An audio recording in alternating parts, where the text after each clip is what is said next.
associations qui se définissent comme apolitiques. Donc, ça se paraît et la Voilà, c'est vous les premiers. Donc du coup, je voulais, bien entendu, vous avez un rôle essentiel à l'université, l'animation de la fac, le canard d'Assas, le gala d'Assas auquel je suis allé, c'était vachement bien. Voilà, c'était vachement bien. Mais maintenant, la question que je me pose, c'est est-ce que vous avez réellement besoin d'élus dans des conseils qui sont quand même censés gérer la politique de l'université? Est-ce que vous avez réellement besoin d'élus afin d'organiser des soirées de chocolat, des petits déjeuners et autres distributions de plats, le déjeuner savoyard, voilà, merci. Enfin, voilà. Voilà ma question. Est-ce que vous avez besoin d'élus dans des conseils politisés afin de gérer l'animation étudiante de la politique? Est-ce que vous pouvez, je pense qu'il serait bon d'éviter des questions qui s'adressent aux stylistes. Est-ce que vous pouvez rappeler les listes? Assas.net, la Corpo. Voilà. Et CAP 2 Comment la FEDER, vous êtes avec la Confédération étudiante, ils ne sont pas apolitiques, donc ça ne vous concerne pas. Donc je pense que... En bref, je pense qu'il faut laisser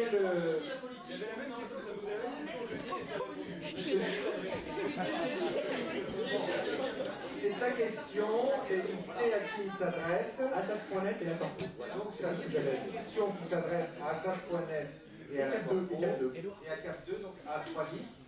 Donc à Assas.net. Je réponds pour la Corpo. La Corpo, donc, comme je le disais, c'est 77 ans d'expérience. Ça fait donc, pas mal de temps qu'on est représenté dans les différents conseils. Rien que ça, déjà, ça doit interpeller. On fait notre travail de façon suffisamment pertinente. L'apolitisme, ça se définit. On ne va pas rentrer dans le débat des gamins, oui, vous n'êtes pas apolitique parce que vous ne prenez pas des décisions, donc, etc. Non, ok, on sait très bien de quoi on parle, pas de souci là-dessus. Simplement, on se définit comme apolitique, c'est-à-dire qu'on représente tout le monde sans distinction, comme à confessionnel ou à syndicaux. Donc, clairement, c'est par envie d'ouverture qu'on représente justement les étudiants de notre université, parce que nous avons les mêmes problématiques qu'eux. Nous sommes dans les mêmes amphis, dans les mêmes TV, nous avons donc les mêmes remontées de problématiques diverses et variées qu'on peut nous faire demander. Néanmoins, comme nous partageons les mêmes soucis, nous voulons apporter des réponses concrètes, pragmatiques, sans aucune influence, que ce soit des partis, que ce soit des bureaux nationaux, puisque certains en ont, des syndicats.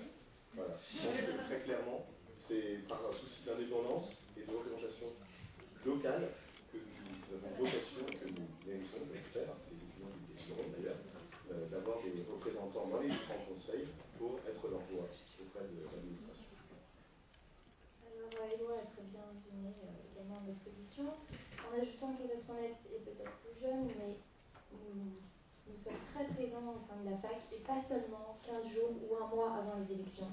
Nous sommes là tout le temps, et nous écoutons tout le temps les étudiants. Nous sommes toujours là pour faire remonter les problèmes, les informations, peu importe à quel moment.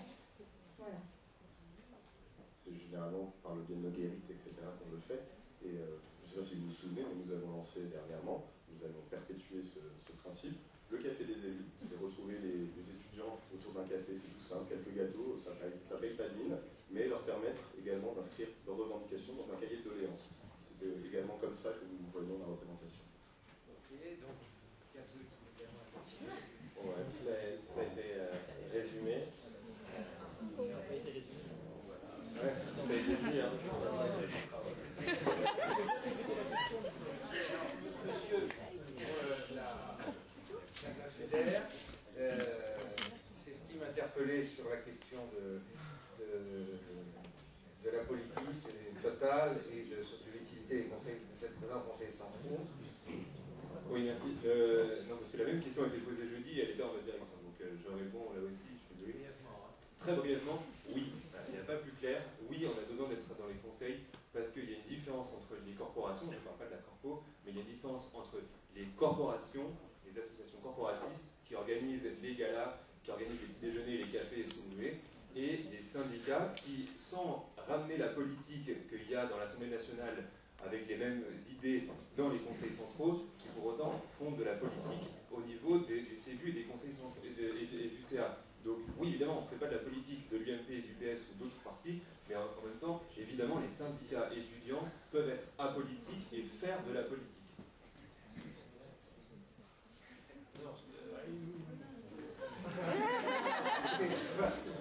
Vous aurez tous la parole dans le débat. Je pense qu'il est plus important de faire intervenir la salle. Donc, qui avait demandé la parole? Monsieur depuis un moment, monsieur, et vous, au fond, je vous disais la première. Donc, dans l'ordre, mademoiselle là-bas au... Je salue le micro. Oui.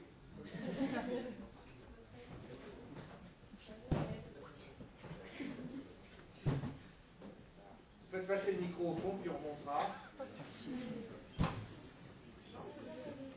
Bonjour, c'est une question pour la FEDER. Comment est-ce que vous définissez votre apolitisme alors que vous vous présentez avec la C?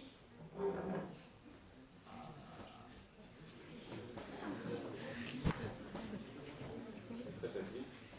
Prouvez-moi que la C, c'est la politique. Pardon? La C, c'est la Confédération étudiante. Prouvez-moi que la C est politique. C'est une scission de l'UNEF.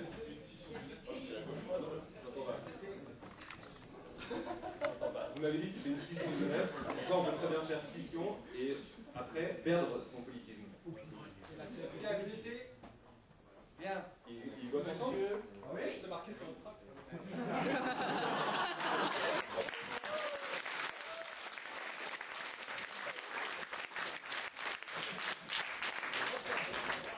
Non, mais je vais te faire plaisir, je pose la même question au représentant de l'UNEF, Benjamin. Tu as fait une promesse, pour ceux qui n'étaient pas là, devant les étudiants à Vaugirard, en disant que, vu que tu avais signé la charte de bon comportement, tu allais la respecter cette année. Ça fait un peu rire, mais quand même. Et dès aujourd'hui, même pas le jour des élections, il y a des militants de l'UNEF qui ont collé des affiches à des endroits où ils n'avaient pas le droit de le faire, devant la bibliothèque, devant le resto. Donc ma question, elle est très simple, c'est comment veux-tu qu'on te croie alors que tu n'es pas capable de respecter une simple promesse? Merci.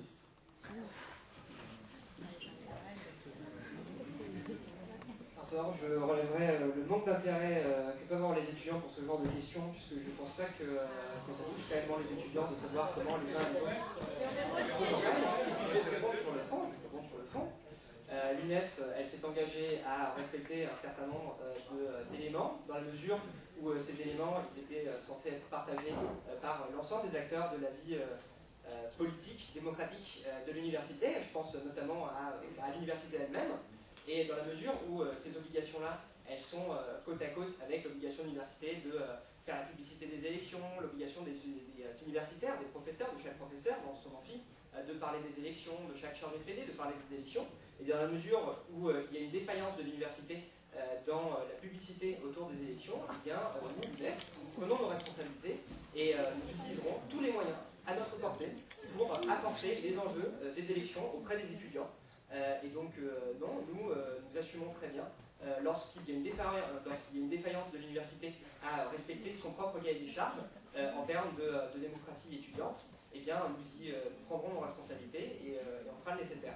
Je pense notamment au fait qu'il n'y ait pas de débat, par exemple, organisé à Melun, tel que c'est prescrit dans le règlement intérieur de l'université. Et donc, moi, je pense qu'il appartient à chacun, lorsqu'il y a un contrat lie deux parties, donc l'université ou l'association étudiante, et bien que si une de ces parties, qui est une partie majeure, l'université, ne respecte pas toutes ses obligations, eh bien, il n'y aura pas de même pour les étudiants de s'astreindre au manque de moyens que l'université met au service des élections étudiantes.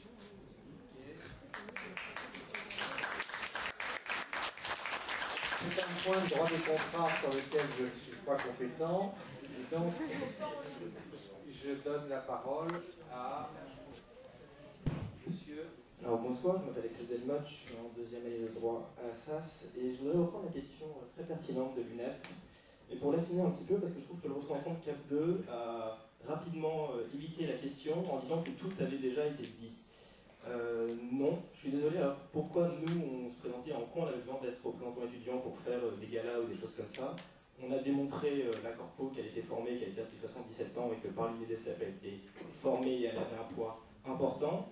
Assasnet en tant qu'association apolitique a des élus importants et donc du coup je pense qu'ils savent ce qu'ils font et pourquoi ils le font. Par contre CAP 2 c'est tout nouveau, c'est très bien, vous avez un très grand projet de réunir les associations, c'est très bien, mais justement pour le faire, en quoi vous avez besoin de représentants étudiants. C'est-à-dire que vous n'êtes pas spécialement formé, votre projet il est un peu pris sur toutes les listes.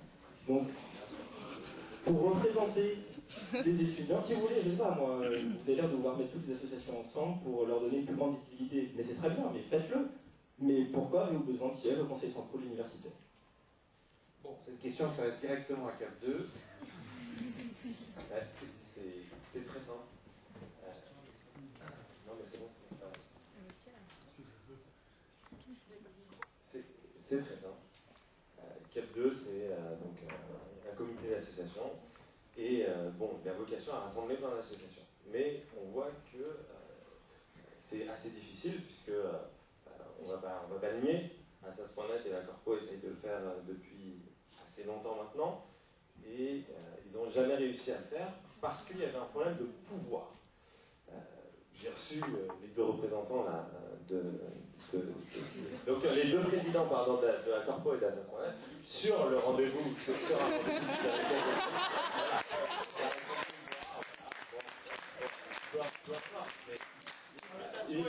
ils m'ont demandé une chose, la répartition des pouvoirs au sein de ce comité. Et moi, je leur ai répondu très simplement. Je leur ai dit, premièrement, que tout n'était pas défini, mais que j'avais une vision très simple des choses.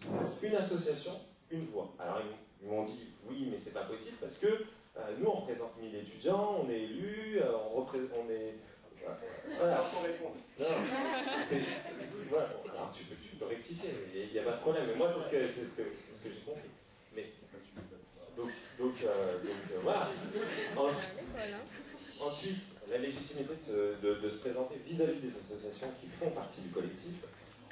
Tout simplement, les étrangers, mis à part l'UNEF, donc qui est politique, tout le monde s'en fout. Excusez-moi de le dire, mais il n'y a aucune association qui axe son programme là-dessus. Donc, grâce à ESN et grâce à l'American Club Assas, on peut régler, enfin, disons, essayer de régler ce problème. Ensuite, la Galinette et le Club Assas, c'est des associations qui sont marrantes, sympathiques, etc.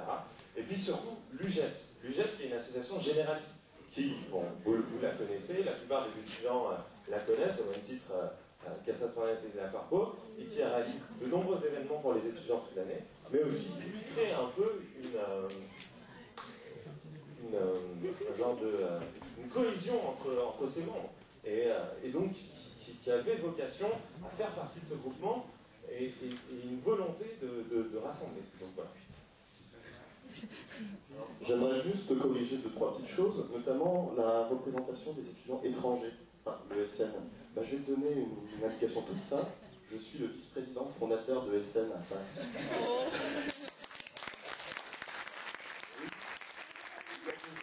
J'ai cofondé l'ESN Assas.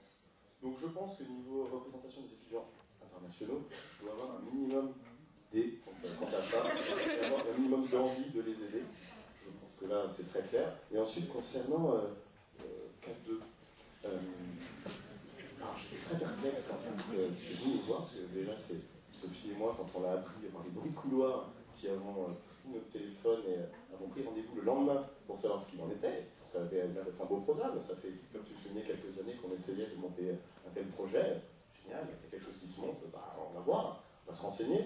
Et donc ce n'est pas vous qui êtes venus nous voir, mais nous, puisque votre projet était déjà bien en route, on s'en est rendu compte lors de cette réunion, et que bien des éléments étaient déjà en place, puisque tu nous as de but en blanc expliqué que les têtes de liste étaient prévues, qu'il n'y avait rien à remettre en place, que les 3 premières places c'était grillé, etc.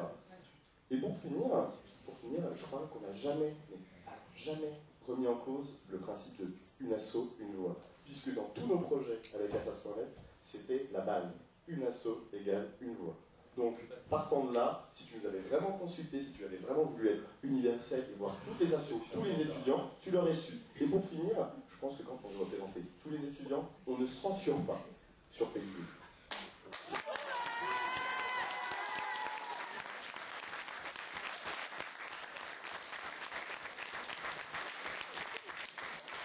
Non, je fais évacuer la salle. On applaudit. C'est pas non.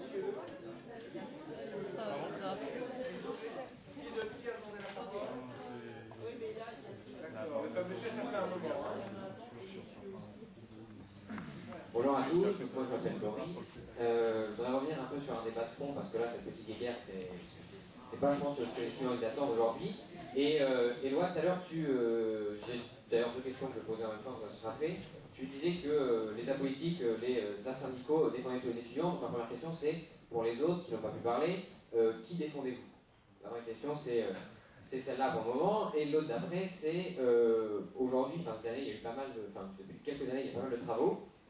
Les années sont rétrécies, assez intenses. C'est notamment 10 semaines de cours à la suite au début de chaque semestre. Et j'ai cru comprendre que l'année prochaine, ce serait pire et qu'on aurait tout le premier semestre d'un seul bloc, c'est-à-dire 12 semaines à la suite avant les vacances de Noël. Et ma question, c'est qu'est-ce que vous proposez par rapport à ça?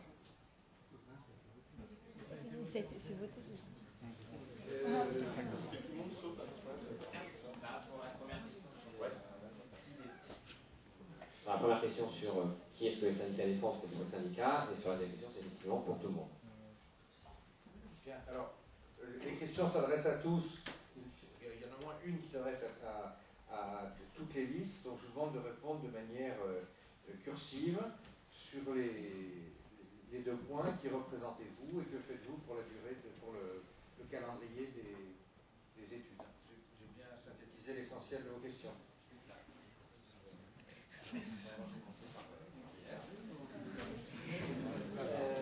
Donc l'UNEF, c'est donc, comme je l'ai dit, un syndicat étudiant. Contrairement à ce qui peut être véhiculé, un syndicat, ça a d'abord des valeurs républicaines également, puisque il n'existe pas de syndicat aujourd'hui qui ne soit pas républicain. Donc qui défendons-nous? Eh bien, c'est tous les étudiants. Un syndicat, ça ne défend pas que les étudiants syndiqués, puisque aujourd'hui, ça se saurait en France s'il n'y avait que les syndiqués qui profitaient des victoires syndicales. Il n'y a pas que les syndiqués qui profitent des congés payés, il n'y a pas que les syndiqués qui profitent des 35 heures aujourd'hui, il n'y a pas que les syndiqués à l'UNEF qui profitent du mois de bourse, il n'y a pas que les syndiqués à l'UNEF qui profitent des compensations.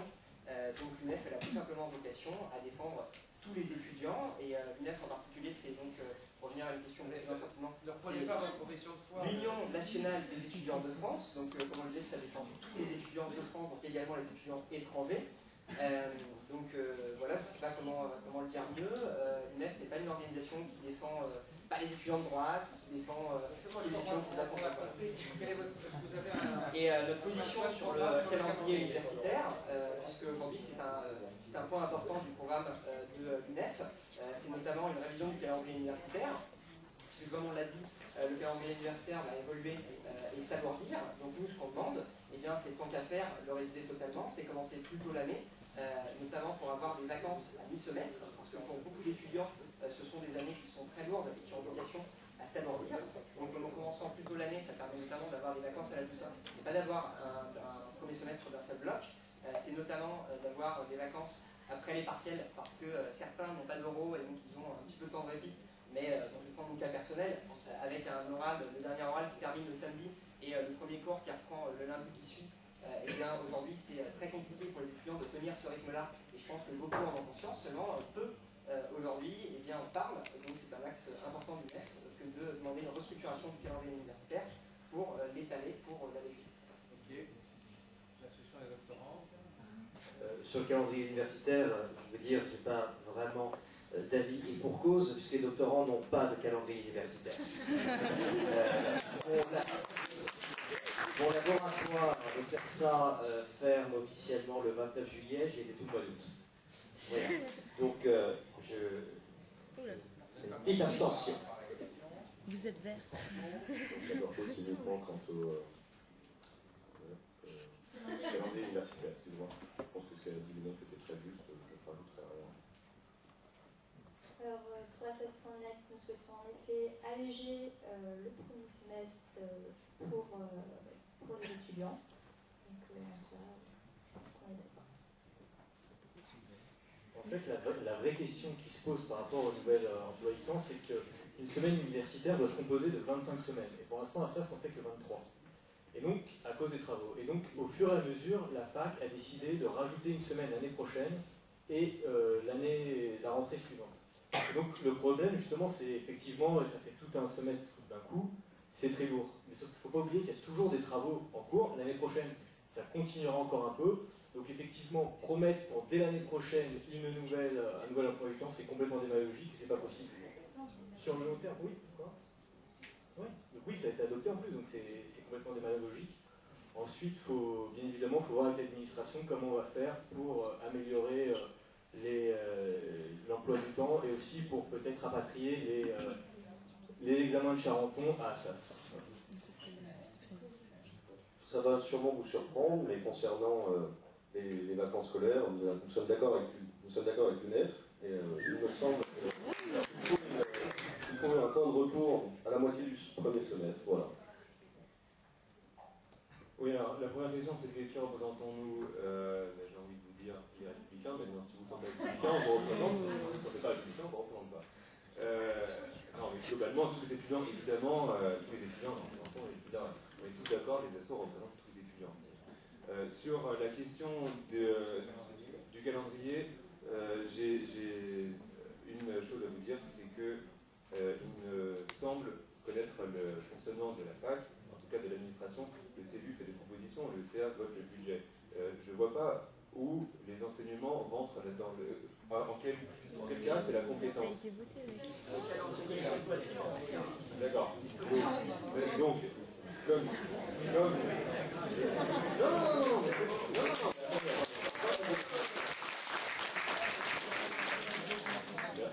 Merci. Je vais quand même dire votre proposition. C'est que, évidemment, il faut reprendre le calendrier. Et là où c'est très important, c'est qu'il faut que les dates d'euros soient mises en même temps. Donc là aussi, on est d'accord avec l'UNEF, c'est qu'il faut que les dates d'euros soient données avant, au même moment que les dates d'études, se préparer un jour et demi avant. C'est quand même... Sophie. On représente aussi tous les étudiants. Et pour les dates d'euros et le calendrier universitaire, je pense qu'il y a un véritable consensus. Donc, pour une fois, c'est bien. Bonjour. Donc, moi, je m'appelle Roxane Yaki, je suis en Master 1 de Monier Banque Finance.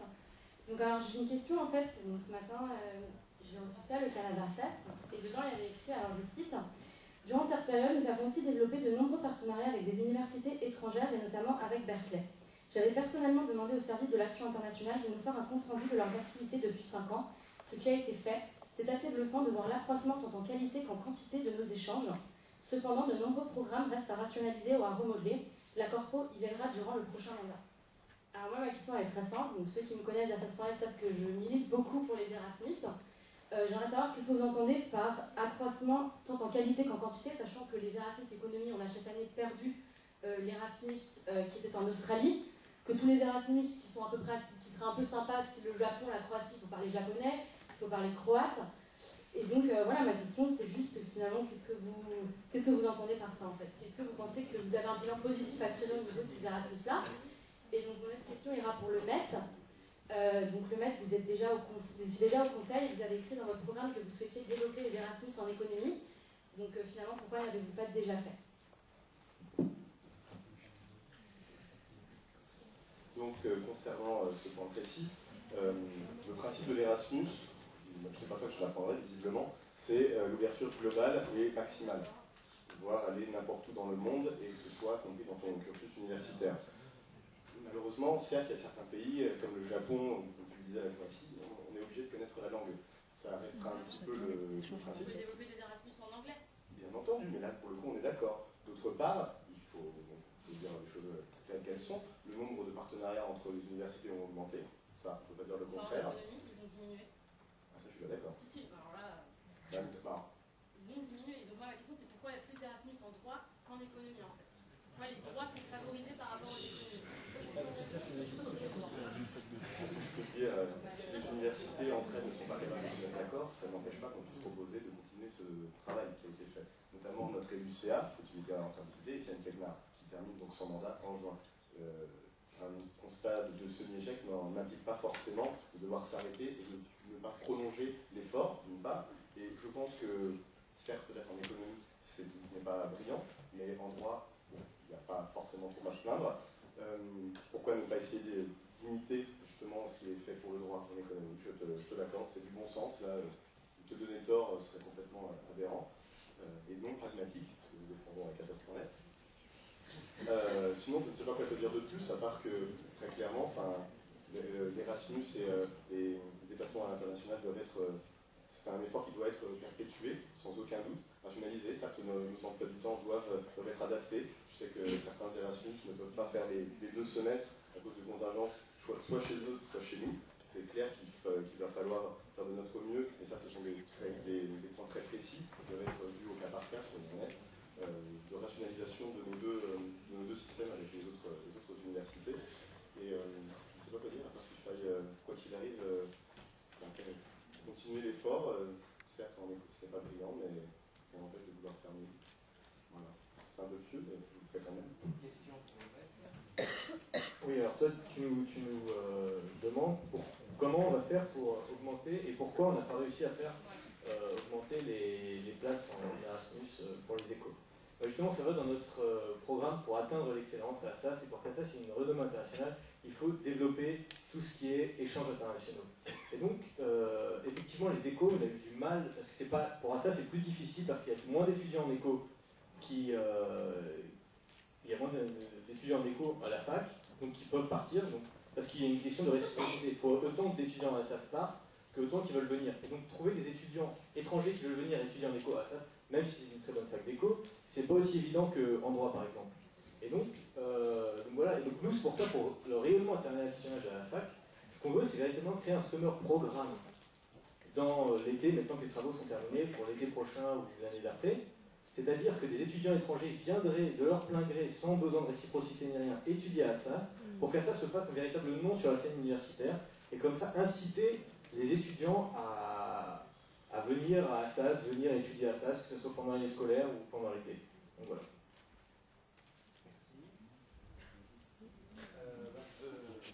Pour avancer, jouons le jeu, je pense, des questions adressées à des listes précises. Monsieur. Oui, donc Baptiste Auquel, j'aurais une question pour la FEDER et pour l'UNEF. Donc vous qui parlez tellement de valeurs républicaines, j'aimerais savoir ce que vous pensiez de la liberté d'expression, notamment pour la FEDER, qui est soutenue donc, par l'UEJF, SOS Racisme, l'AC, qui avait empêché la venue de Marine Le Pen à Dauphine, ou pour l'UNEF, qui la venue de Laurent Wauquiez n'aura pas plu, ce qui a abouti à la fermeture d'un cours délai à la faculté. Également, j'aimerais savoir si, lors de prochaines réformes de prochaines années, vous envisagiez quelques blocages, ce que vous pensiez de ce moyen d'action. Merci. Donc, question s'adresse à la FEDER. Alors, c'est très simple. La question, c'est pourquoi l'UEJF a empêché la venue de Marine Le Pen à Dauphine. Même si la question ne s'intéresse pas à Assas, je vais quand même y répondre. C'est parce que le président de Dauphine a considéré qu'il y avait un risque de trouble. Le trouble, il ne venait pas de l'UEJF, il ne venait pas des militants de SOS Racisme, il venait du service d'ordre, voire des sympathisants de Marine Le Pen. Et donc le président de Dauphine a considéré qu'il y avait un trop gros risque et qu'il fallait annuler l'événement. Sur la liberté d'expression, en France, on n'a pas une liberté d'expression à l'américaine. C'est-à-dire qu'ici, on a une liberté d'expression qui est encadrée par la loi. Dès qu'on devient injurieux, haineux, qu'on incite à la haine, qu'on incite à bafouer des droits humains, la liberté d'expression, elle s'arrête là, et ensuite, c'est la sanction qui intervient. On n'est pas comme aux États-Unis, où on peut dire tout et n'importe quoi, et on ne sera jamais inquiété pour ça. Si vous voulez dire ça, je vous en prie, il y a les États-Unis qui vous attendent. La réponse de l'UNEF sur cette question. Bon, d'abord, l'UNEF était également présente à Dauphine pour faire barrage à la présence du Front National dans les universités, parce qu'à notre sens, ce n'est pas sa place. Mais puisque je suis interpellé sur Laurent Wauquiez, je vais m'étendre sur cette question-là. C'est malheureux que les militants du PUD n'aient pas été présents lors du précédent débat, puisque c'était une question qui était posée dans les mêmes termes par la Corpo, je pense. Et donc, pourquoi, enfin d'ailleurs, qu'est-ce qui s'est passé, puisque je pense qu'il faut en arriver là. UNEF, tout d'abord, n'a eu aucune vocation à bloquer l'université, parce qu'à notre sens, ce n'est pas un moyen d'action opportun dans la question de la santé des étudiants, ce n'était pas opportun.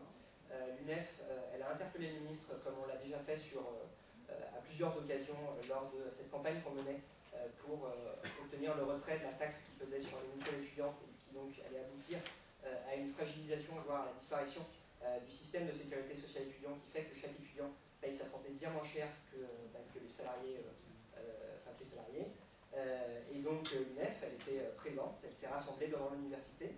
Donc je ne pense pas qu'on était si agressif, puisque aucun étudiant n'a eu à se plaindre d'aucune violence. Les étudiants nous savent pacifistes.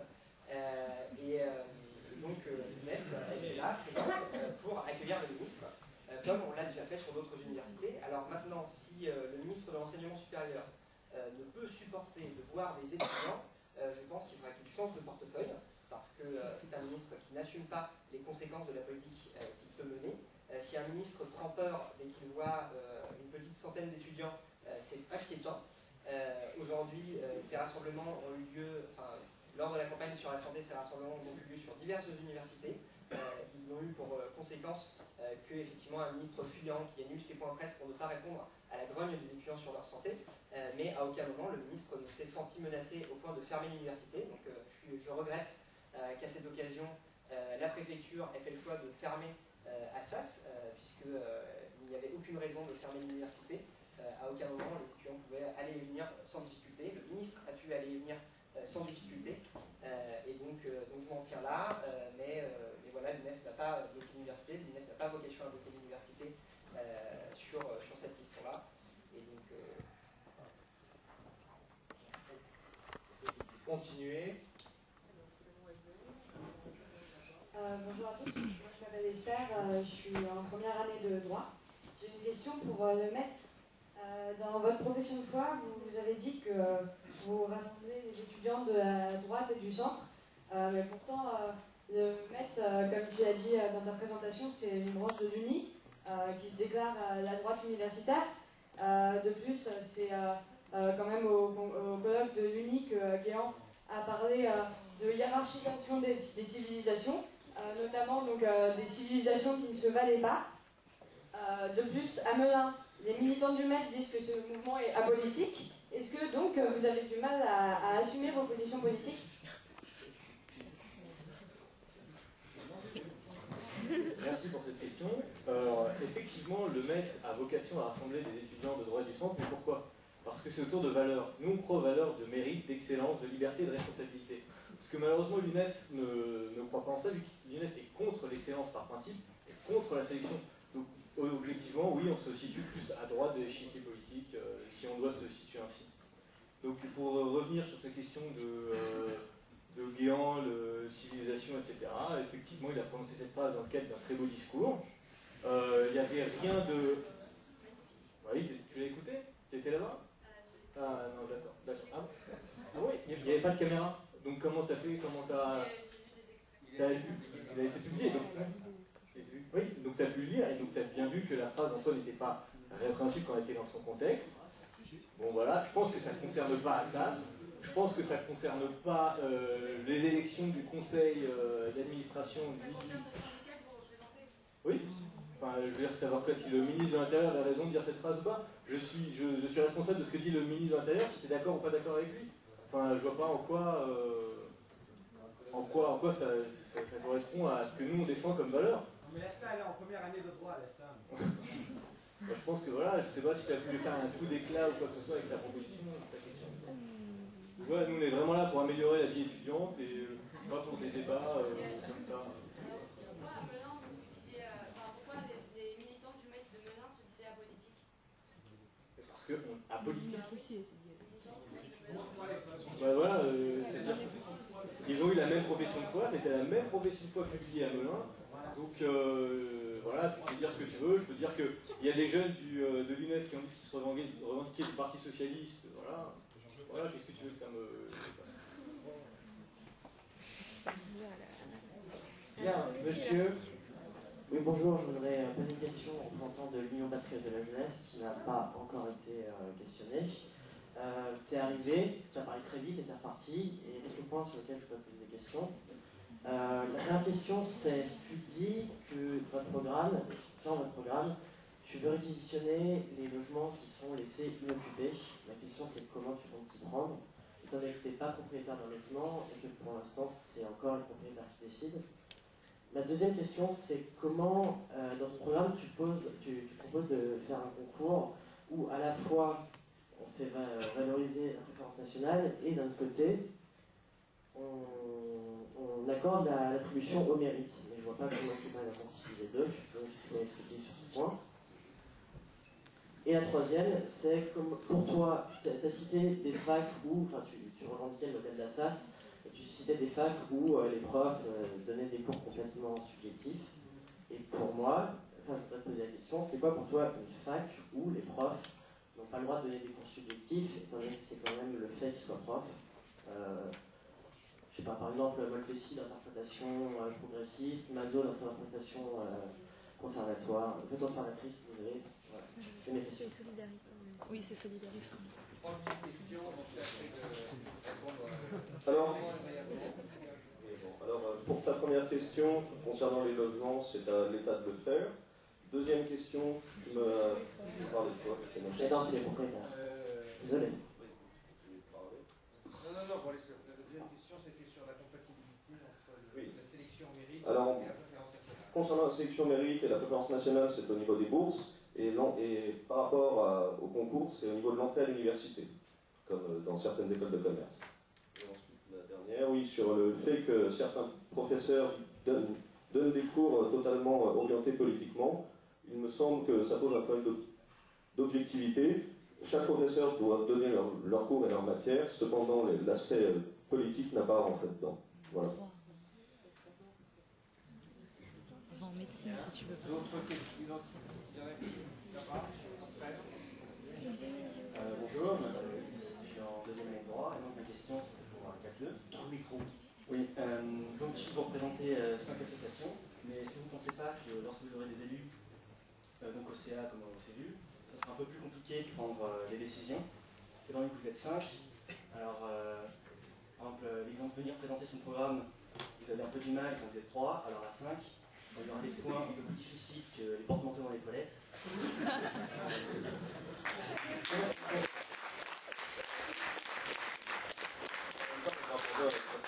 C'est vachement pratique, surtout pour les filles.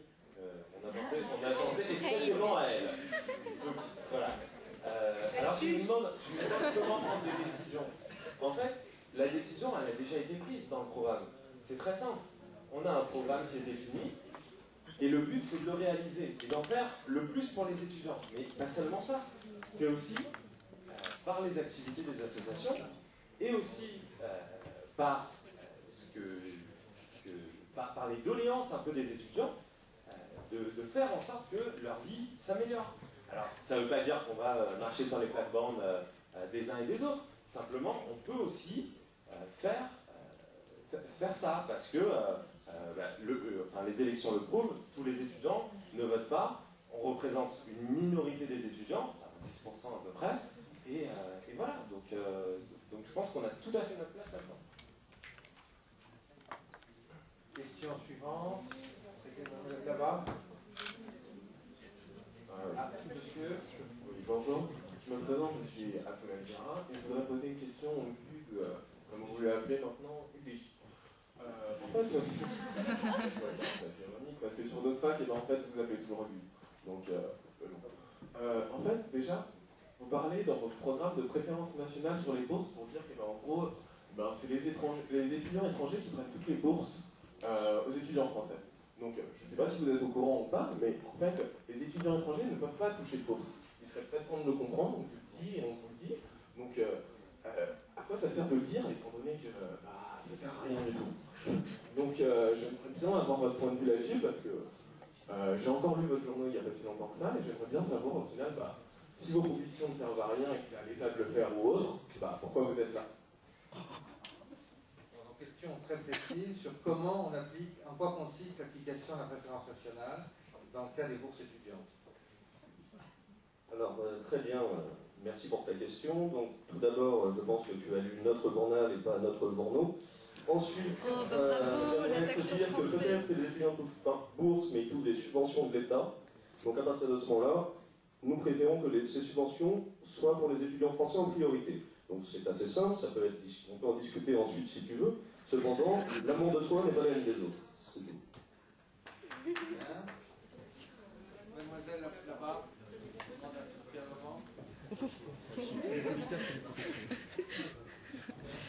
Bonjour, je m'appelle Flori Caillot. Alors j'avais une question pour toutes les associations. Non, c'est pas possible. Ah, c'est suffit.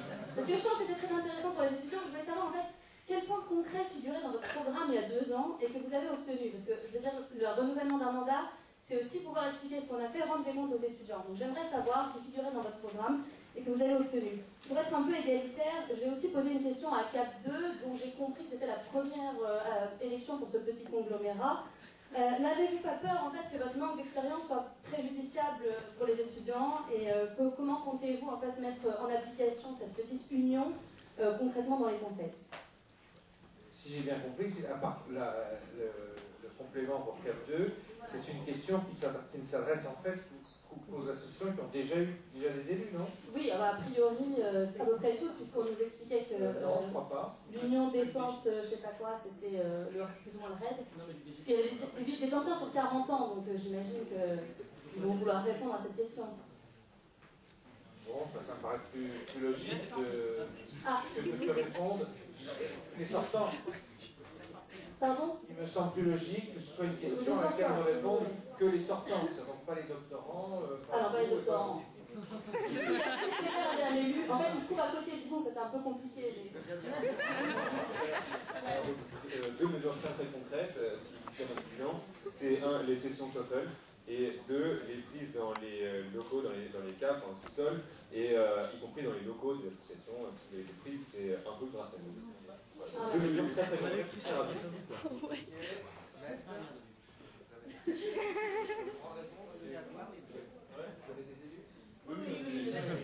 Nous, déjà, on a eu quelque chose qu'on demandait depuis très longtemps, donc déjà l'élargissement des horaires de bibliothèque, mais bien évidemment, on était tous pour. Enfin, ça, c'est des choses consensuelles. Toutes les associations sont d'accord, parce qu'on est tous étudiants à ça, surtout qu'on n'avait pas eu pendant longtemps. Mais ce qu'on a eu, ce dont on était fiers, c'est que c'était par la création de jobs étudiants. Et ça c'est vraiment quelque chose qui nous tient beaucoup à cœur, parce qu'au lieu d'embaucher des personnels en plus, on préfère que ce soit des étudiants qui travaillent sur le campus, parce que ça leur fait un job, pour ceux qui en ont besoin, sur le campus, donc sur leur lieu d'études, ce qui leur facilite leurs études, ce qui n'est pas trop bad, ce qui n'est pas trop agréable, je pense, de travailler je pense que c'est sympa de travailler à la bibliothèque le soir qu'au McDo. Donc, on a obtenu ça, parce que c'est quelque chose sur le niveau national lequel on va. Et voilà, donc ensuite, on était tous d'accord, on s'est beaucoup défendu pour le presse Sorbonne, ça parce qu'il y a des associations, des syndicats qui sont contre, comme l'UNEF, que je ne citerai pas. Tout ce qui est diplôme d'excellence, donc DU, ça exactement on se bat pour, c'est-à-dire que nous, véritablement, c'est notre programme et dans notre ligne de conduite au niveau du vote, pareil qu'au niveau national. Comment? Il y a eu de nouveaux diplômes d'excellence sous l'impulsion du maître. Il y a eu le collège de droit. En 2 ans. Comment? En 2 ans. Le collège de droit, il y a eu le développement du collège de droit, ça a été développé au master. Nous ça fait pas que 2 ans qu'on est là. Avant, c'était l'Uni, ça fait 40 ans maintenant. Donc, que nous, on a des étudiants qui se renouvellent. Et surtout, c'est que les mesures, elles ne se font pas en 2 ans. C'est des choses qui se gagnent aussi au niveau national. Quand il y a eu la réforme des universités, l'UNEF qui était opposée, donc nous, on y était pour. C'était tout ce qui était l'autonomie de l'université, qui pouvait gérer son propre budget, son personnel, ses diplômes. Voilà, nous, on a vraiment soutenu ça aussi au niveau national. On a eu le 10e mois de bourse, mais ça aussi, bien évidemment, c'était consensuel pour tous les étudiants. Voilà, donc voilà notre bilan qui est, je trouve, plutôt flatteur.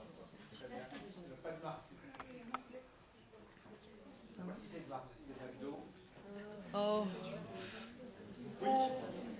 En ce qui concerne Access.net, dans la présentation que j'ai faite tout à l'heure, j'ai fait part de nos avancées, mais pour en citer quelques-unes qui étaient sur le programme d'il y a 2 ans, par exemple la mise en place par l'IEJ d'une préparation du au CRFPA, clairement qui a été développée récemment, ou encore la mise en place récente de l'évaluation des différents diplômes, de l'évaluation des TD, que donc on souhaite également élargir pour les économistes, ou encore la numérisation des thèses, la création de nouvelles destinations à l'Erasmus, ou encore la création de double cursus, qui sont aussi très récents. Voilà. entre autres. Comme vous l'aurez souvent remarqué, Assas.net et la Corpo sont généralement d'accord. D'ailleurs, quand nous allons siéger, nous ne sommes pas les seuls à essayer de faire des comités, puisque nous préparons généralement les conseils ensemble. Donc je ne vais pas répéter ce qui a été dit. Je soulignerai d'ailleurs qu'ensemble, nous avons assuré la représentation des étudiants au sein du presse, ce qui est important. Pourquoi dans nos conseils centraux, on serait représenté et pas au niveau du presse? Non, mais ça a été assuré. D'ailleurs, il faudrait prolonger cet effort pour que la souveraineté étudiante ne soit pas dissipée ou complètement dissolue dans cette espèce de grande institution, certes bénéfique, mais qui ne faudrait pas essayer de tout faire, notamment au détriment des étudiants. Voilà.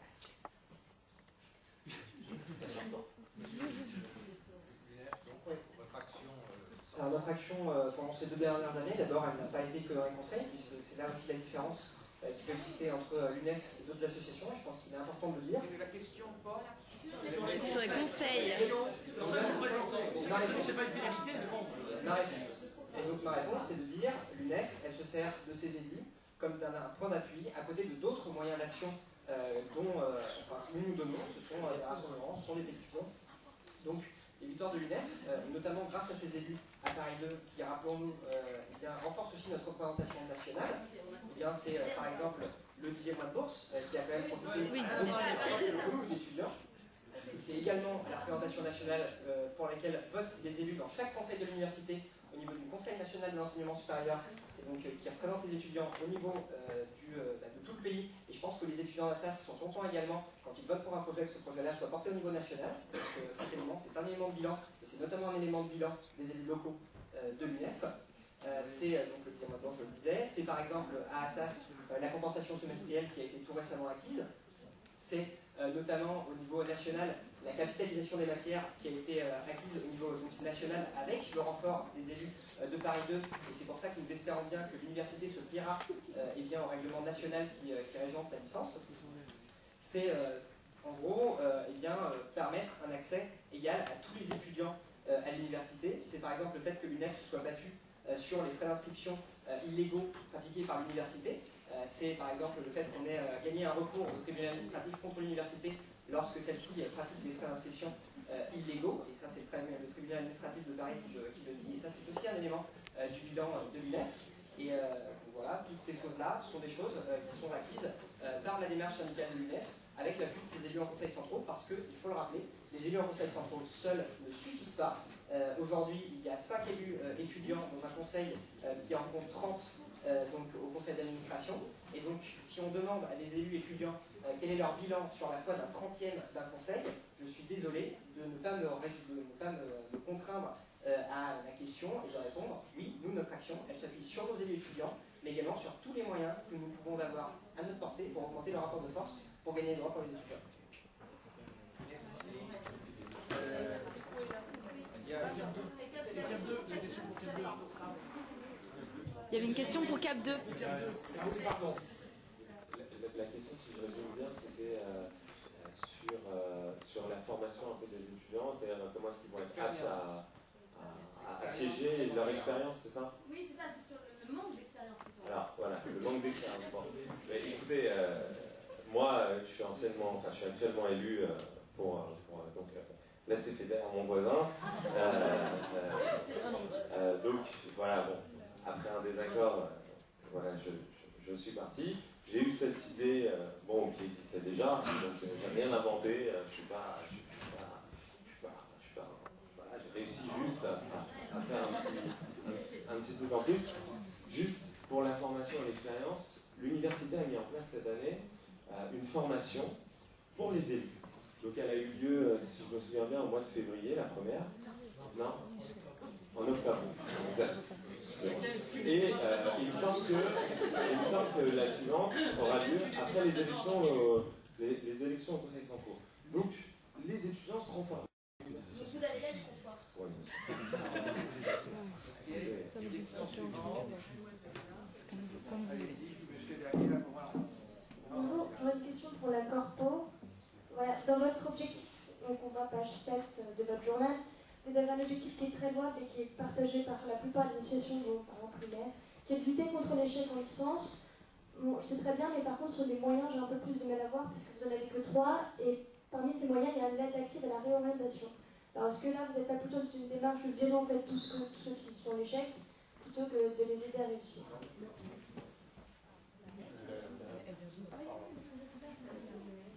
En réalité, là, en l'occurrence, c'est sur la réorientation. Parce que ce ne serait pas pouvoir virer les étudiants qui ne réussissent pas. Alors c'est tout l'inverse, puisqu'il faut voir de façon globale qu'un étudiant est là pour avoir un diplôme au final, et qu'il n'est pas forcément fait, s'il est venu en droit pour le droit, ou en éco pour l'éco. C'est pour ça qu'on précise d'ailleurs dès le premier semestre de la licence 1.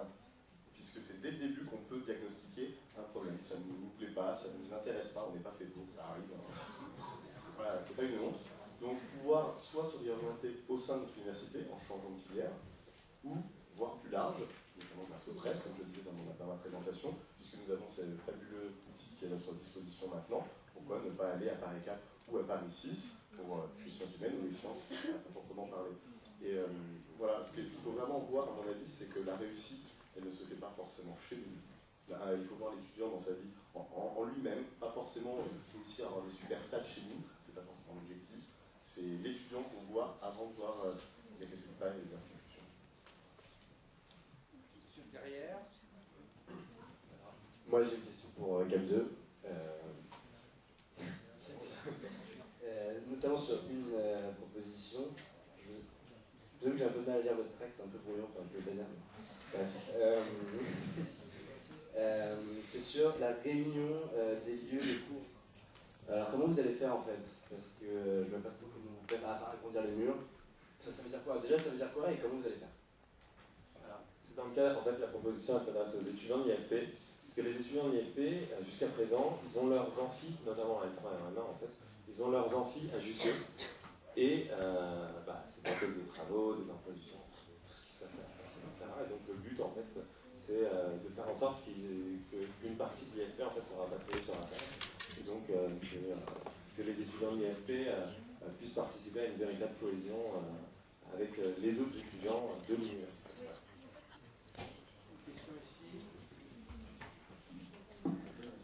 Ah pardon, non, bah, Je lève la main depuis tout à l'heure derrière. Ah c'est vous, d'accord. Oui, c'est votre deuxième question quand même. Oui, bah, je me tais après. Non mais allez-y. Je veux juste rebondir pour préciser aux étudiants qui sont présents qu'une des propositions que vous faites concernant l'IFP et le rapatriement en cours est déjà prévue. C'est-à-dire qu'on a déjà parlé de ça en conseil et que ça va se réaliser et que ce n'est pas un point qui va obtenir Cap 2 prochainement. Je trouve ça très démago de dire ça parce que les étudiants n'ont pas toujours accès au compte rendu de ces discussions sur des questions diverses que nous faisons. Et puisque tu sièges, tu devrais le savoir. Et je pense vraiment que récupérer ce genre de points, ce n'est pas très bien. Ça, c'était un point à part. Ma question, c'est concernant votre position, votre ligne directrice. Quand vous avez plusieurs associations, moi je vois déjà des contradictions entre les propositions des différentes associations. Vous avez par exemple l'association de l'Institut de droit des affaires qui prône une priorité des étudiants d'Assas au Master 2 et d'autres associations qui prônent, à contrario, une ouverture d'Assas, un rayonnement par rapport aux autres universités de France. Donc comment, c'est un exemple, c'est une réponse sur ce point précis, mais comment vous allez faire pour concilier différentes revendications qui n'ont rien à voir finalement. Donc comment est-ce que vous allez faire? Le rayonnement, il est pas, le rayonnement en France d'Assas, je pense qu'il est plus approuvé. C'est surtout à l'international. Donc ça n'empêche absolument pas de dire qu'il faut favoriser les étudiants d'Assas pour l'obtention de M2, parce qu'on sait tous très bien que c'est très difficile d'obtenir des mentions, et parallèlement dire que Assas doit rayonner au niveau international et doit monter dans les classements internationaux. C'est un exemple, tu ne réponds pas à la question générale. Est-ce que vous avez une idée directrice? Oui, la question, c'est une question de principe. Comme vous représentez une fédération, un regroupement d'associations, sa question, c'est comment vous faites quand les associations ont des projets divergents sur des positions divergentes. Oui, c'est donner une voix à des associations précises. Donc, quand vous représentez tous les étudiants, si votre position c'est on va donner une voix aux associations qui sont présentes sur votre tract. Moi, je vois pas en quoi tous les étudiants d'Assas font bien partie de ces associations. Non, tous les étudiants d'Assas ne font pas partie non plus d'Assas.net ou de la Franco. Moi, la seule chose que je vois en commun par rapport à ça, c'est donner une voix aux petites associations. Donc expliquez par rapport à ça, peut-être que je me trompe. C'est pas de donner une voix aux associations, c'est ça que vous ne comprenez pas. C'est donner une voix aux étudiants. Enfin, les associations qui se sont mises dans ce comité, elles ont pas, leur but c'est pas de représenter une association précise, c'est bien de représenter les étudiants en général, donc quels qu'ils soient. Et je vois pas, en quoi il peut y avoir énormément de contradictions. De toutes les façons, même s'il y a des contradictions, je vais te dire, la vie c'est fait un peu de compromis. Donc il faut aussi apprendre à écouter les autres, et à prendre des décisions à partir de là. Voilà. Merci. Monsieur. Alors, moi j'ai une question pour l'UNEF. Tout à l'heure tu nous as dit que les actions de l'UNEF étaient justement au niveau national. Donc j'aimerais comprendre quel est l'intérêt pour l'UNEF d'avoir des représentants au Conseil central, vu que tu nous as bien expliqué que le 30e de voix dont disposait l'UNEF ne lui permettait pas d'avoir des actions au sein de Paris 2, et pourquoi pas justement laisser la place à des représentants uniquement de Paris 2.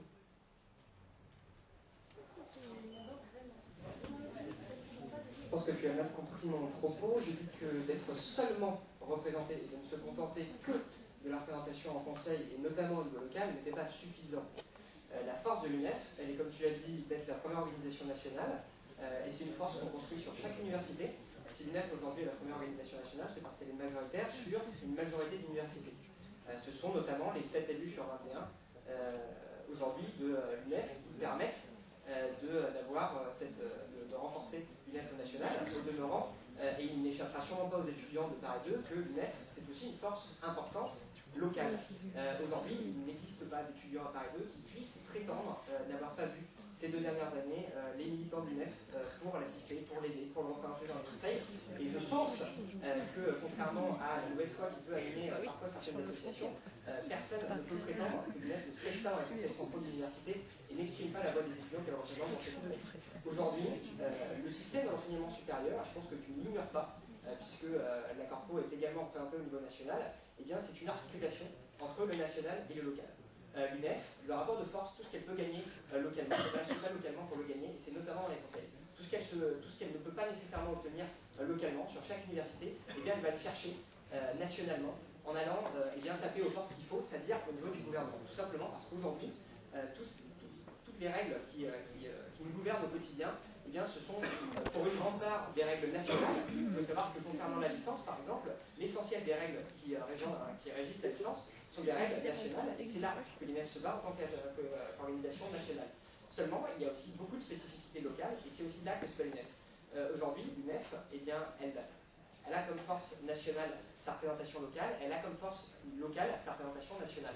Tout simplement parce qu'aujourd'hui, il n'y a aucun étudiant qui peut aller dans un conseil et dire qu'il ne s'appuie que sur sa simple représentativité pour obtenir quelque chose. Parce que ces étudiants-là, ces élus-là, en réalité, ils n'obtiennent rien. Et je pense que, comme vous voulez passer M. Vogel, ce n'est pas lui qui va me démentir, tout simplement parce que M. Vogel, lui, il a eu l'idée que, pour porter ses idées, il fallait qu'il se batte localement pour sa fac, en étant président de fac, mais aussi nationalement, puisqu'il est président de la communauté des présidents d'université.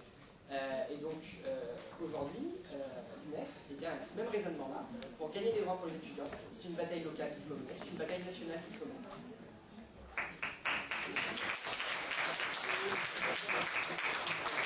Donc, je vais tout de suite donner la parole aux représentants de la Corpo, ça me paraît légitime, parce que la question qui est tout à fait intéressante, c'est les avantages comparés d'une organisation nationale, qui a aussi évidemment une action locale, ou d'organisation purement locale. Il est 7h moins 10, je crois qu'un certain nombre d'entre vous ont des TD ou des cours maintenant, donc je vous propose après de prendre une question, et il y en a deux, et trois. Alors, si vous en êtes d'accord, on prendra les 3 questions ensemble, et ensuite les concernés répondront. Donc, brièvement. Ma question y est, je vais peut-être la poser. En fait, j'aimerais juste rebondir sur ce qui a été dit. Rebondir sur la question précédente. La Corpo n'est pas représentée au niveau national de façon très crue. J'aimerais juste expliciter ce point précis. La Corpo est purement locale. Ce ne sont que les étudiants de Paris 2 qui forment les staffs de la Corpo et potentiellement ses élus. Néanmoins, nous avons avons créé et adhéré à l'UNEDECEP, qui elle-même a créé et adhéré à PDE. C'est PDE qui est représenté au niveau national. Nous approuvons leur façon d'être et leur action. Néanmoins, nous en sommes extrêmement libres. Et à tout moment, nous pouvons décider, sur simple décision de la Corpo, de les adhérer à tous être ensemble. C'est une petite précision que je pensais nécessaire. Merci, monsieur. Voilà, rebonjour. D'ailleurs, pour revenir sur ce que tu viens de dire, à l'UNEF Paris 2, il n'y a aussi que des étudiants de Paris 2. La question qui rebondit, parce que c'est l'exact inverse de l'action des uns, je prenais en exemple le programme d'Assassin.net, mais ça vaut pour toutes les associations qui se revendiquent locales. Vous proposez des mesures qui font consensus, je pense, et notamment, je pense à l'augmentation des horaires d'ouverture de la bibliothèque universitaire, la formation des chargés de TD, l'installation d'un labo de langue au centre Assas. Mais toutes ces mesures, elles requièrent des moyens, c'est pas gratuit. Et alors d'aujourd'hui, la subvention du ministère de l'Enseignement supérieur, elle ne suit pas l'inflation. Et c'est-à-dire que concrètement, on a moins de moyens, on a moins d'argent. Dans ce cas-là, comment est-ce qu'on obtient des mesures en étant présent qu'au niveau local?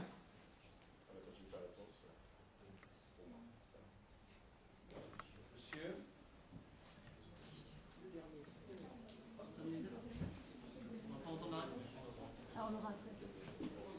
Bonjour, Mathieu Savag, élu étudiant d'une association étudiante à politique qui est en train de se mourir, peu importe. Je ne voulais pas vraiment poser de questions, je voulais plus demander, faire une requête aux différents élus. Elle concerne, on l'a évoqué tout à l'heure, la bonne tenue du débat électoral et des élections. On sait que chaque année, lorsqu'il y a des élections, il peut y avoir des conflits d'intérêts. J'aimerais m'assurer auprès de tous les candidats ici présents que cette année, le débat sera sain. Et ça veut dire par là, pas de tractage dans les amphis, puisque ce n'est pas parce que l'université ne le fait pas qu'on doit le faire. Ou plutôt, si on le fait, on n'invite pas à voter une association particulière. Pas de censure non plus, puisque chaque association doit avoir sa voix, et que ce n'est pas comme ça qu'on fait entendre la sienne. Et pas de violence, puisque ce n'est pas parce que nous avons des opinions opposées que nous sommes obligés de nous mettre sur la gueule, joyeusement. Donc j'aimerais m'assurer que toutes les associations ici présentes vont respecter cette demande. Et je suis vraiment désolé, monsieur le représentant des doctorants, j'ai toujours pas de questions pour vous. Je peux répondre à celle-là. Alors, il y avait une dernière question. Ah oui.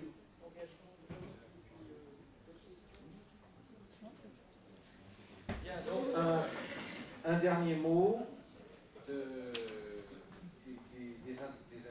chacune des listes. Je vous demande d'être bref vu l'heure sur cette question et peut-être plus généralement. Sur le bon déroulement, c'est avancé. Je ne suis pas toujours d'accord, mais ça s'est plutôt bien passé. Quant au tractage dans les amphis ou demander au professeur de s'interrompre pour qu'on puisse faire un petit speech, je veux dire, évidemment, on est humain, c'est pas l'envie qui nous en manque, et pourtant, voilà, on a un cahier d'échange à respecter, et en tout cas, pour ma part, la liste que je représente se tient formellement à ça. Il n'y aura ni injure, ni baston, ni pression, ni rien du tout. Enfin voilà, on tracte, on essaye de mobiliser les étudiants, et ensuite ils mettent le plus de temps qu'ils veulent dans l'isoloir. Voilà. Petite conclusion, on a fait le parti en PD. Juste pour finir, je remarque ce que je disais en introduction, c'est qu'à chaque fois que l'UNEF prend la parole, le maître dit parce que l'UNEF a dit ça, nous on est contre, et inversement. Et puis, à chaque fois que il y a souvent eu, je suis désolé, voilà, mais il y a souvent eu, oui, la Corpo et Assas.net, dans le sens où nous prenons les décisions ensemble parce que voilà, nous travaillons tout à fait main dans la main et on représente un peu les gens dont le siège est assuré. Et on reproche aux gens de travailler main dans la main, mais bravo. Donc, concernant ta requête, la faculté nous a fait signer une charte à accepter. Chaque organisation, j'imagine, l'a signée. Les élections vont se dérouler dans un climat républicain, comme ce monsieur. Et à partir de ce moment-là, les violences sont le plus souvent la cause de personnes extérieures. Oui, ça concerne justement les extérieurs qui sont souvent ici pour tracter pour leurs associations alors qu'elles n'ont pas le droit, ou alors pour se mettre sur la gueule avec les associations inverses. Donc du coup, Il faudrait également qu'on fasse passer le message aux amis des différentes associations, parce qu'on sait que vous en avez tous beaucoup, afin que le respect soit total. Bien sûr.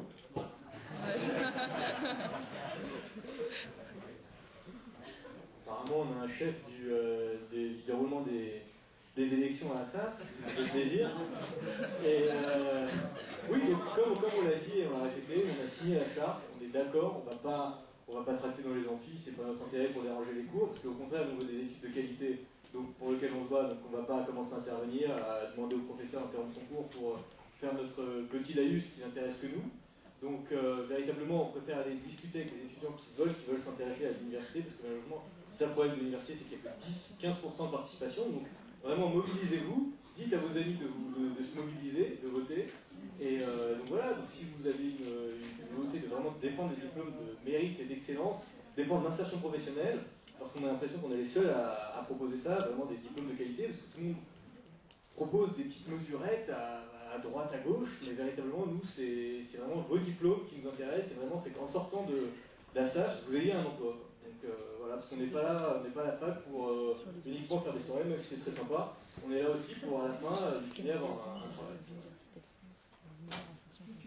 Alors, tout d'abord, pour répondre au représentant de la CFEDER, quand même, qui nous attaque, on ne va pas s'excuser d'avoir la même opinion que la Corpo sur un point en conseil.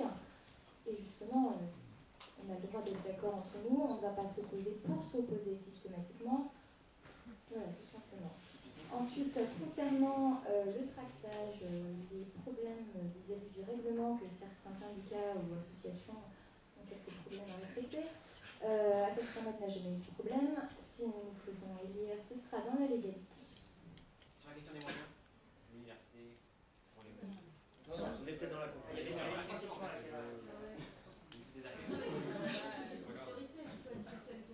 Tout simplement, je pense que les élus d'Assas.net, comme tous les autres, votent pour le PNSR avec les petites enveloppes qu'on nous envoie par la poste, parfois fracturées d'ailleurs, c'est assez rigolo, ou achetées dans d'autres cas. Et ça, je pense que c'est pas le débat.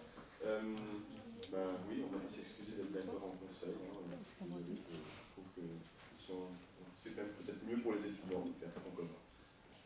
Je pense ne pas m'égarer en disant ça. Voilà, je ne m'apesantirai pas plus longtemps là-dessus. Je crois que j'ai répondu à toutes les questions. Ah oui, pour le tractage et toute la mise en place des élections, bien entendu, la Corpo n'a jamais eu de problème avec ce genre de choses et continuera à rester dans le respect des règlements de l'université. Merci pour les doctorants.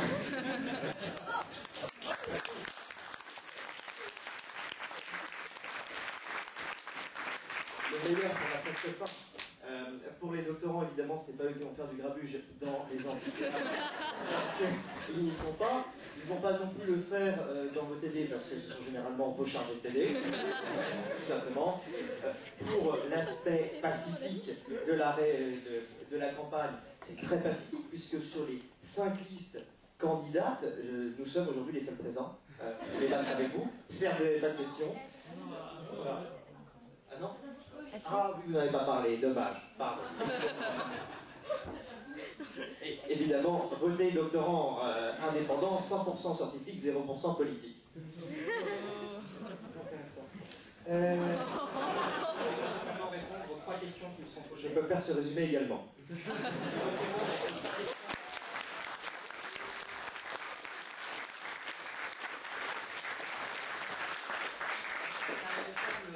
Les associations qui sont là pour donner la claque, il y a probablement, je l'espère, des étudiants qui sont là pour écouter un débat de qualité, et donc quand des questions sont posées, je pense que la réponse peut les intéresser.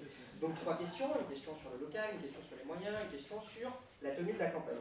Une question sur le local, je pense que ça a été rappelé, chaque militant de l'UNEF Paris 2 est étudiant à Paris 2. Chaque élu de l'UNEF Paris 2 est étudiant à Paris 2, ce qui veut dire que nous allons en cours, en TD, ce sont ces réalités-là que nous connaissons et que nous relayons étant... Mais je pense que tu pourrais demander le cursus de chaque élu et tu serais surpris. Merci. Le débat n'empêche pas l'humour.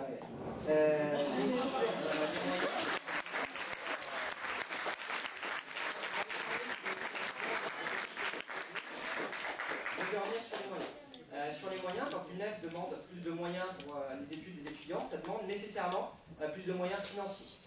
Et donc l'UNEF, elle ne se contente pas d'avoir des revendications locales en se disant que l'argent allait tomber du ciel parce que le mécénat des entreprises pour les universités, ça ne marche pas. Il n'y a aucun autre moyen de financement régulier des universités, sinon le financement public. Et nous, on tient un service public de l'enseignement supérieur. Donc l'UNEF, pour avoir des moyens locaux, elle se bat au niveau national, car c'est au niveau national qu'a décidé le budget de l'enseignement supérieur, et donc le budget de chaque université. Je réponds à toutes les questions. Le budget de l'enseignement, et donc le budget de l'université. Non mais c'était pour être honnête. 3 questions à posées, j'y réponds. Et donc l'UNEF, elle se bat au niveau national. C'est comme ça qu'avec le soutien des organisations... Non, la question n'était pas pour l'UNEF. Non, parce qu'elle a été reprochée. Je pose la question des moyens.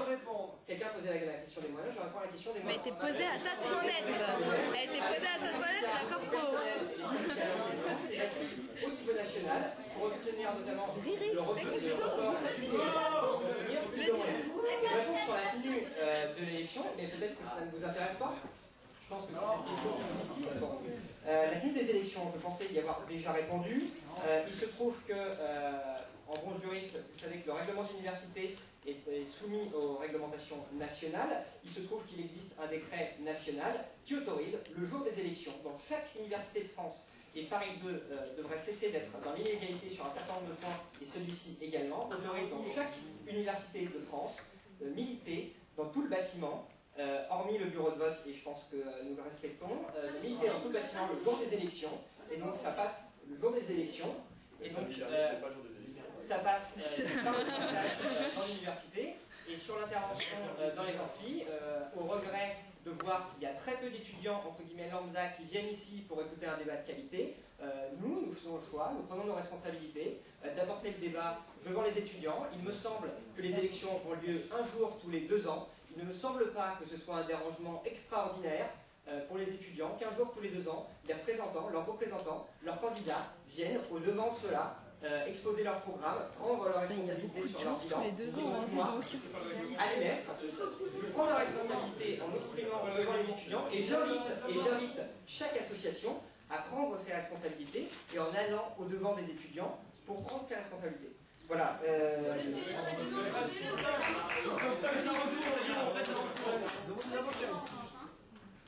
Bien, écoutez. Et il n'a pas répondu en Cap 2. Pardon? Le représentant de Cap 2 n'a pas répondu. Ah, en effet, il aime bien avoir le mot de la fin.